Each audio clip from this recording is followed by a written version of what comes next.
Allez, un certain nombre de petites filiconies aujourd'hui, mais surtout la première, qui est donc la 80e, je voudrais présenter un truc et présenter un certain nombre d'enjeux sur cet objet particulièrement étrange qui s'appelle la machine célibataire et les machines célibataires, et qui a donné lieu à une série d'expositions puisque ça a circulé énormément depuis Bruxelles, Palais des Beaux-Arts, Venise, la Biennale, le Musée des Arts Décoratifs à Paris, Berne, Malmö, Amsterdam, Vienne.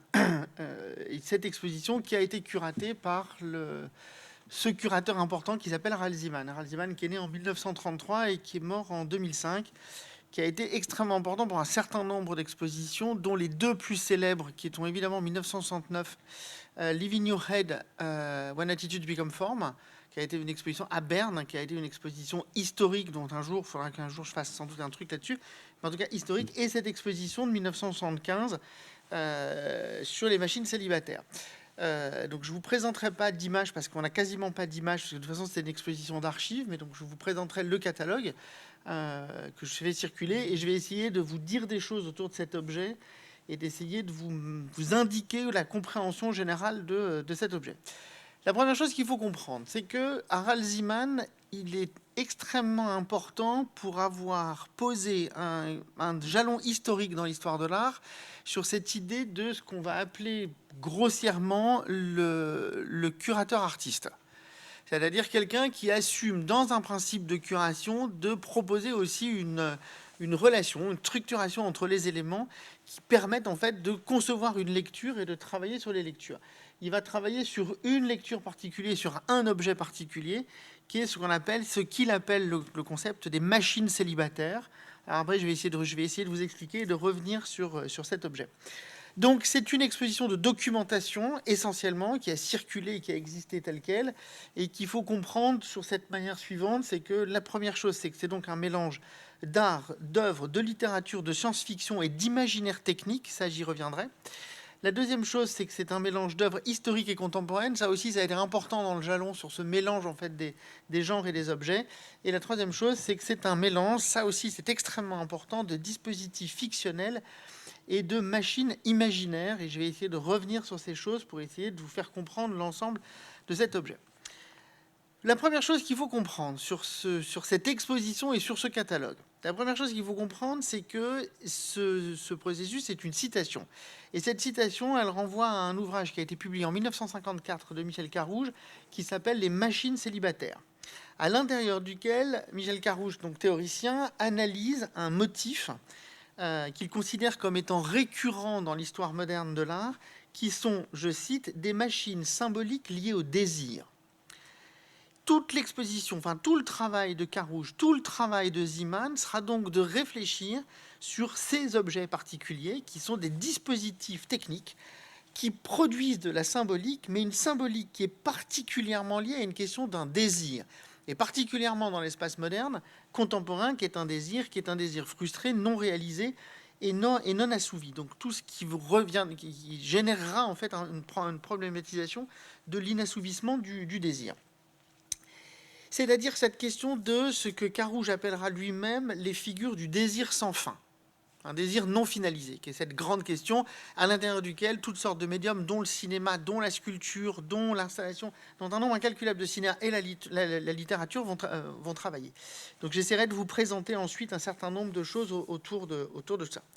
Pour Carrouge, donc en 1954, l'archétype de ce qu'il appelle une machine célibataire, c'est donc une œuvre qui date de 1915-1923, qui est une œuvre de Marcel Duchamp et qui s'intitule « La mariée mise à nu par ses célibataires même », qu'on appelle de manière générale le Grand Vert, et qui est une œuvre assez emblématique et conservée à Philadelphie, qui est une œuvre qui mesure 2,75 m de haut et 1,15 m de large, dont le catalogue, petite parenthèse, le catalogue est la réplique de cet objet, puisque le format du catalogue est calculé au 1/100 de la pièce de Duchamp. Donc la pièce de Duchamp, c'est deux plaques de verre, elles représentent un certain nombre de choses. La partie en bas qui est la partie structurée, au-dessus c'est la question de la mariée, ou en tout cas les imaginaires impulsifs et la question des désirs. Et vous savez que cet objet est arrivé brisé, et que Marcel Duchamp, parce que c'est arrivé en 1925 Philadelphie, ça n'aura été ouvert que 15 ans plus tard, en 1936. Et quand c'est ouvert en 1936, les plaques de verre sont brisées. Duchamp refusera de changer, considérant, il retravaillera à partir de ça, et il va refonder un certain nombre de choses. Donc ça se maintient sur ces objets, et ça maintient cette idée, en tout cas telle que Duchamp le pose, que le dispositif général de cette pièce en verre dit quelque chose ou désigne quelque chose sur ce qu'il appelle les désirs bloqués ou les désirs impossibles. Et à partir de ça, Carouge va travailler sur un certain nombre d'opérateurs de ce qu'il appelle les machines célibataires, dont évidemment Duchamp, dont la colonie pénitentiaire de Kafka, dont l'Ocus Solus de Raymond Roussel, le Surmal d'Alfred Jarry, la littérature d'Edgar Allan Poe et la littérature de Jules Verne. Et que tout ça va désigner pour Carouge un certain nombre de caractéristiques, d'archétypes qui vont définir ce qu'on appelle une machine célibataire. Le premier archétype, c'est de considérer que ce sont des machines qui sont autonomes ou qui simulent leur autonomie. La deuxième chose, c'est qu'elles font signe de manière majeure et dense de ce que Carouge appelle une absence de finalité productive, c'est-à-dire qu'elles donnent l'impression d'être un mécanisme, elles donnent l'impression de pouvoir faire des choses, mais elles ne produisent rien, si ce n'est de la volonté de désir, mais rien ne se finalise. Troisièmement, qu'elles sont toutes inscrites dans ce que Carouge appellera une dimension érotique ou libidinale, c'est-à-dire qu'elles ne cesseront d'éprouver quelque chose sur cette mesure du désir. Et enfin, quatrième caractéristique pour Carouge de ce qu'il appelle une machine célibataire, c'est leur caractère absurde et ou fantastique. Et donc, c'est ça qu'il faut arriver à comprendre. Donc ça, c'est le premier modèle pour Harald Zeeman. C'est cette question centrale de ce qui va nommer les machines célibataires et qui va prendre acte dans l'histoire au moment où Carouge va le faire, au moment où Harald Zeeman va le faire, qui va prendre acte de 5 modèles qui vont être essentiels pour comprendre la modernité de cette exposition, qui est 1. Le modèle de Carouge, 1954, des machines célibataires, qui sont donc des dispositifs qui créent de la fonction symbolique liée au désir. 2.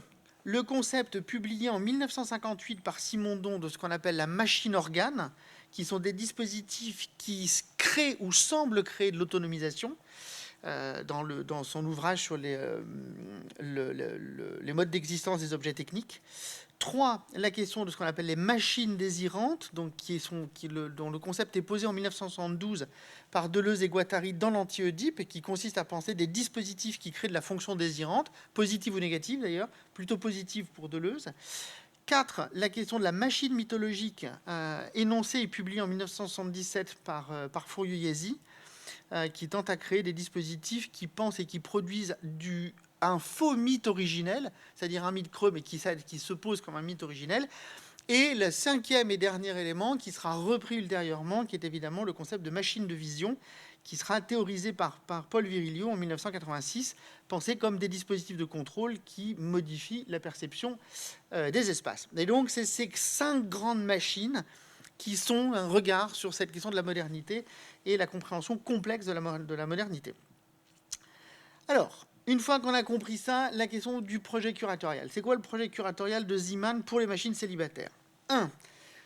Il l'énonce tel quel dans l'introduction du texte. Mettre en relation les arts visuels, la littérature, le cinéma, le dessin scientifique et les cultures populaires.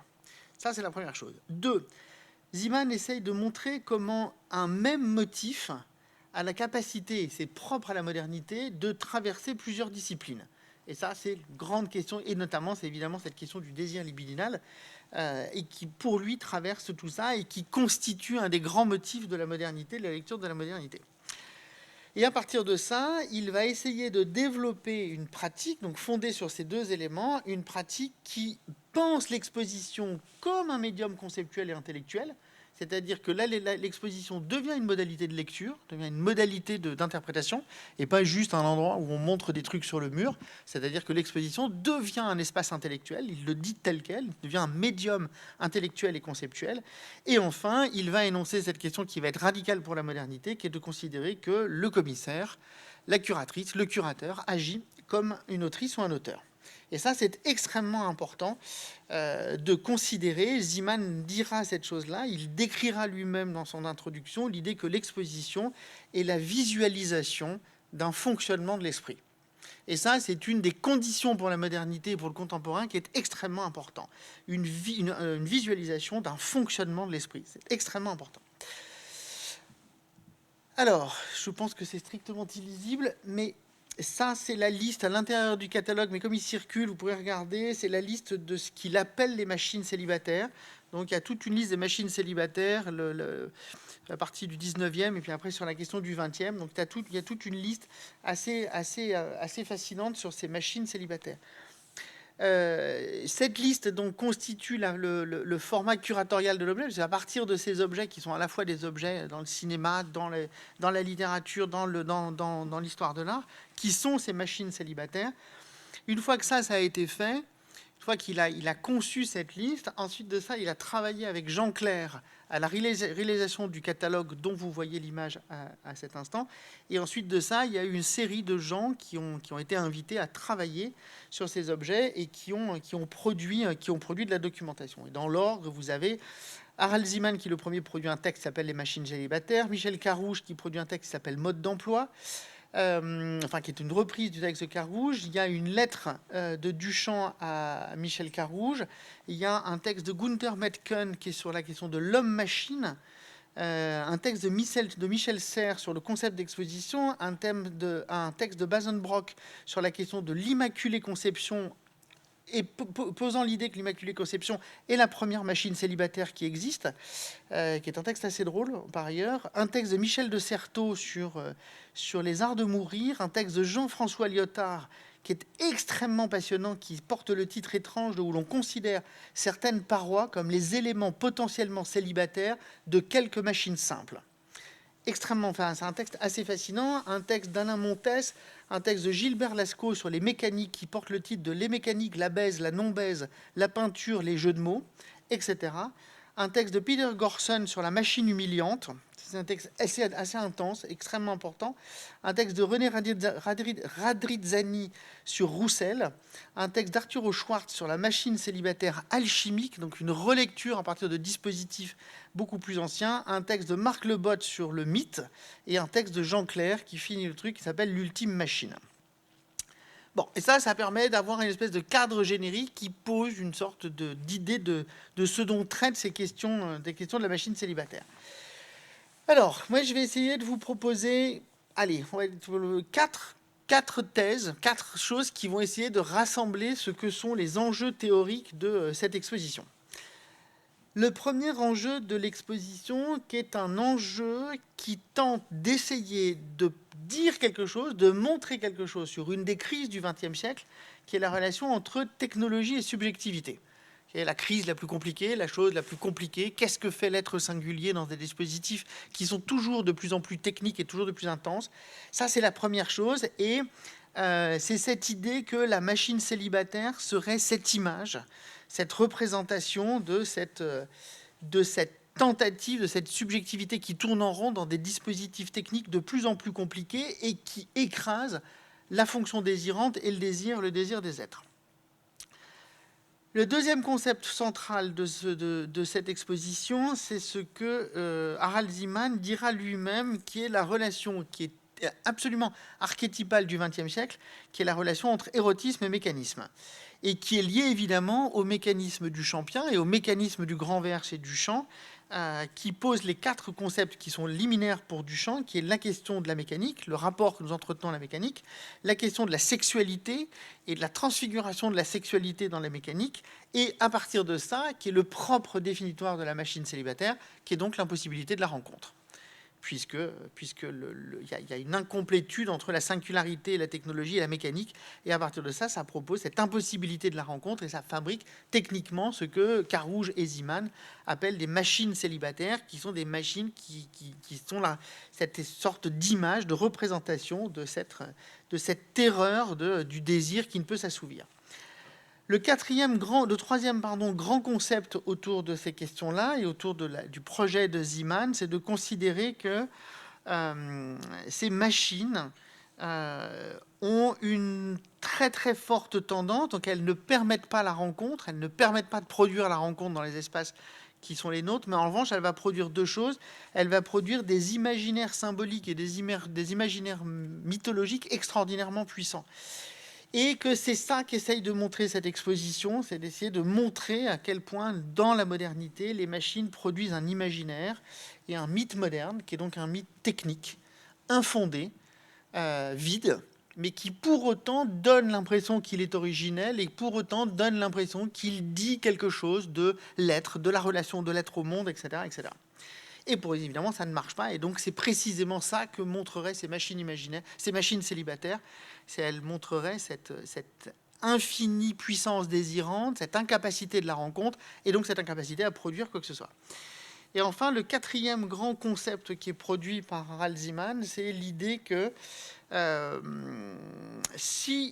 que c'est liminaire à la question du XXe siècle, s'il n'y a pas de rencontre, s'il n'y a plus d'espace autre que les espaces technicisés, et s'il n'y a plus ni de commun ni de politique, alors il resterait une phase, et c'est la proposition d'Harald Zeeman, qui est une proposition extraordinairement complexe, il resterait ce qu'il appelle l'expérience de l'autosuffisance.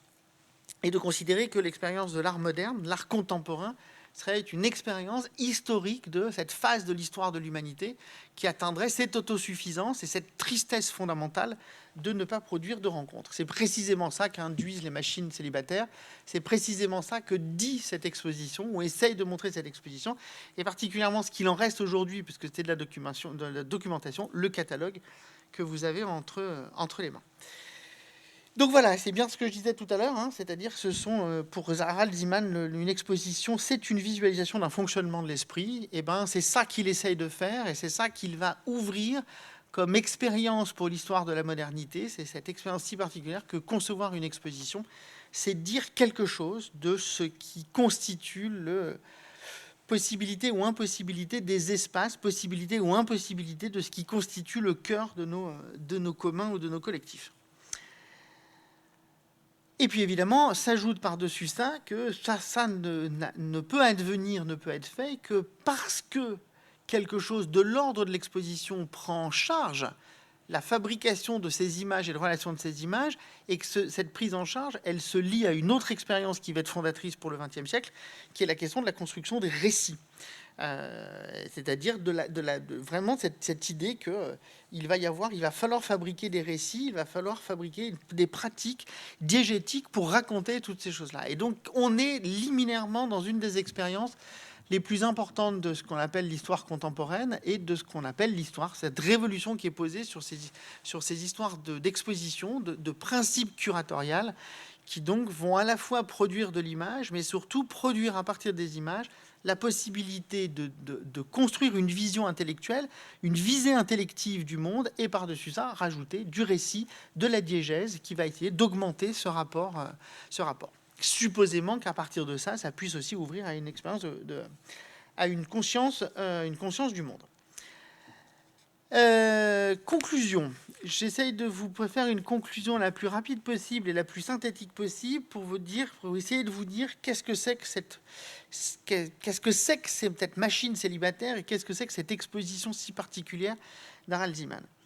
La première chose que je voudrais dire, c'est que dans l'histoire des pratiques curatoriales, cette exposition, elle est extrêmement importante, plus encore que quand les attitudes deviennent formes en 69, parce qu'elle va énoncer une chose qui va être extrêmement importante pour toute la suite, qui est cette question que faire une exposition, c'est produire une image conceptuelle et intellective des relations qu'il existe entre différents médiums. Alors là, pour le coup, dans l'histoire de cette exposition d'Harald Zeeman, c'est les relations qu'il existe entre art, littérature et science-fiction. C'est précisément ça qu'il va montrer. C'est l'ensemble de ces choses qu'il va montrer. Mais après, ça se déplace. C'est-à-dire, vous le déplacez, et c'est précisément ce qui va être énoncé par Harald Zeeman, c'est que faire une exposition, c'est fabriquer du récit, littéraire ou théorique, sur les relations qui existent entre les médiums, entre les éléments qui constituent nos productions et nos relations au commun et au collectif. La deuxième chose qu'il faut comprendre, et qui sera la définition par Harald Zeeman de ce qu'on appelle un curateur, c'est de considérer qu'un curateur, une curatrice, c'est quelqu'une ou quelqu'un qui transforme l'exposition dans une forme très particulière qui est ce que Zeeman appellera une pensée visuelle. Ça, voilà, ça c'est la grande question d'Harald Zeeman, c'est qu'un curateur ou une curatrice, c'est pas juste quelqu'un qui pose des choses, c'est quelqu'un qui va essayer de les penser à partir d'une relation à ce que ça va construire sur la manière avec laquelle nous visualisons le monde et les relations qui existent en monde. Zeeman utilise ce concept d'une pensée visuelle. Troisième possibilité de conclusion que je voudrais vous poser, c'est qu'elle indique quelque chose sur une relation que nous entretenons à une des choses qui est la plus compliquée pour l'histoire de ce que nous sommes, qui est le liminaire de la philosophie, qui est le liminaire de toutes les pensées, de toutes les philosophies, qui commence dès le banquet de Platon, qui est à la fois la relation que nous entretenons, au mythe, au désir. Et que cette relation que nous entretenons au mythe et au désir est une relation qui est absolument insolvable. Elle n'est pas solvable parce qu'elle constitue l'expérience majeure de ce que nous sommes en tant qu'êtres dans la fabrique du commun, dans la fabrique du vernaculaire, dans la fabrique du maintenant. Et le travail d'un artiste, et plus encore le travail d'une curatrice ou d'un curateur, c'est de montrer ça, de montrer ce lien que nous entretenons en permanence au mythe et au désir. Donc, si nous entretenons ce lien, nous produisons du mythe à l'infini et nous produisons du désir à l'infini. Ce qu'indique Zeeman, c'est juste la particularité du XXe siècle, la particularité de la fin du XXe siècle, c'est que le mythe et le désir sont infondés. Alors même qu'ils sont pensés comme originels, mais qui sont infondés. Donc, ça génère pour nous une crise majeure, qui est une crise de représentation et une crise métaphysique de ce que nous sommes. Quatrième conclusion que je pourrais vous proposer pour cette exposition, c'est qu'en conséquence de ce que je viens de dire, Zeeman le pense et l'indique comme tel, Jean Clair le pensera aussi, ça indique qu'il y a une crise absolue sur les processus de représentation, puisque nous voudrions représenter ce qui constituerait nos mythes et nos désirs, mais puisque nos mythes et nos désirs sont creux, ils sont pensés comme étant originels, mais n'ont pas d'originalité. Et donc, à partir de ça, ça produit ce qui est une des grandes formes de la modernité, qu'est-ce qu'on appelle la perversité. La perversité qui, je le rappelle, est donc au sens propre, c'est-à-dire une fois que la question du divers est impossible, une fois que la question de l'univers est impossible, il y a ce qu'on appelle le pervers, au sens où Zeeman le dira, c'est-à-dire qu'on ne cesse de faire demi-tour vers soi dans l'idée que la seule chose qui nous reste, c'est l'autosuffisance. C'est précisément le dessin de ce qu'est la machine célibataire.